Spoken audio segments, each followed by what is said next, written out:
शिवसेना शिंदे गटात सामील झालेल्या युवा सेनेचे महानगराध्यक्ष नवजोत सिंग गाडीवाले यांनी घर वापसी केली आहे। जिल्हा प्रमुख माधव पावडे यांच्या पुढाकारातून आणि शिवसेना सचिव विनायक राऊत, संपर्क प्रमुख बबनराव थोरात यांच्या उपस्थितीत मातोश्री येथे नवजोत सिंग गाडीवाले यांनी शिवसेना ठाकरे गटात प्रवेश केला। गाडीवाले हे गेल्या अनेक वर्षापासून शिवसेनेत सक्रिय होते, मात्र 2-3 महिन्यापूर्वी त्यांनी एकनाथ शिंदे यांच्या शिवसेनेत त्यांनी प्रवेश केला होता।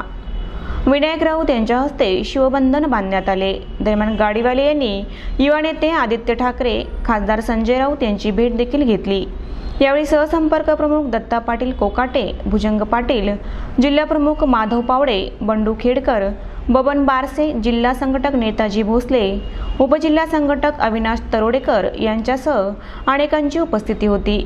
भविष्यात प्रामाणिकपणे काम करून शिवसेनेला बळकटी देऊ असा विश्वास नवजोत सिंग गाडीवाले यांनी व्यक्त केला।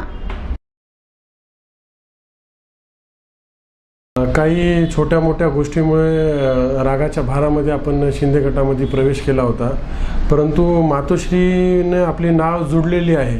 कमीत कमी 16-17 वर्षापासून आपण युवा सेनेमध्ये काम करतो।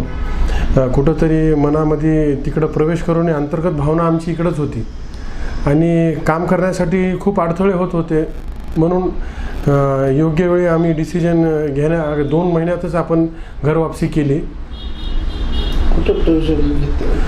मातोश्री इथे आदित्य साहेब यांच्याशी चर्चा करून, संजय राऊत साहेब यांच्याशी भेट करून, विनायक राऊत साहेब यांच्या हस्ते, माधवभाऊ पावडे यांच्या मार्गदर्शनाखाली व बबनराव थोरात साहेब यांच्या अध्यक्षतेखाली आपण शिवसेनेत प्रवेश घेतला आहे। येणाऱ्या काळामध्ये आपण युवा सेनेची चांगल्या पद्धतीने बांधणी करू आणि नांदेड उत्तरमध्ये शिवसेनेची भगवी मशाल ही एक जनसमूह निर्माण करून ही भगवी मशाल कमीत कमी आपण 60-70 हजार मतांनी विजय करण्याचं काम करू।